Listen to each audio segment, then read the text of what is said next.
யோகா என்று சொல்லும் பொழுது ஒரு குறிப்பிட்ட உடற்பயிற்சி மனப்பாங்காக அமைவது என்று நினைக்கிறோம். ஆனா அது உண்மையில என்ன தெரியுமா?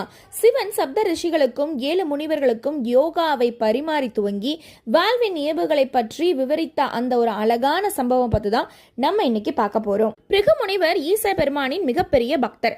அவரு எப்பவுமே என்ன செய்வாராம்? சிவபெருமானை மட்டுமே வலம் வருவாராம். அம்மை பார்வதியை வளமே வரமாட்டாராம். இது வேடிக்கையாக சிவபெருமானுக்கு தெரிஞ்சாலும் பார்வதி தேவிக்கு ரொம்பவே கோபம் வந்தது. உடனே பார்வதி தேவி என்ன பண்ணாங்க? சிவனுடைய ஒரு அம்சமாக மாறி அர்த்த நாரீஸ்வரராக காட்சி கொடுத்தாங்க. அப்பமும் கூட இந்த பிரகுமுனிவர் என்ன பண்ணாரா? தேனி வடிவில் உருமாறி சிவபெருமானை மட்டும் சுத்தி வந்திருக்காருங்க. அப்ப எவ்வளவு கோவம் வரும் தேவி பராசக்திக்கு. உடனே அவங்க சிவபெருமான் என்ன பண்ணாருன்னா அழகாக ஒரு தவக்கோலத்தை எடுத்தாரு. சிவபெருமான் சித்தாந்தத்தில் யோக ஆசனத்தில் அமர்ந்தார். இப்பொழுது புரிந்தது பிரகுமுனிவருக்கு சிவபெருமானின் திருவிளையாடல்.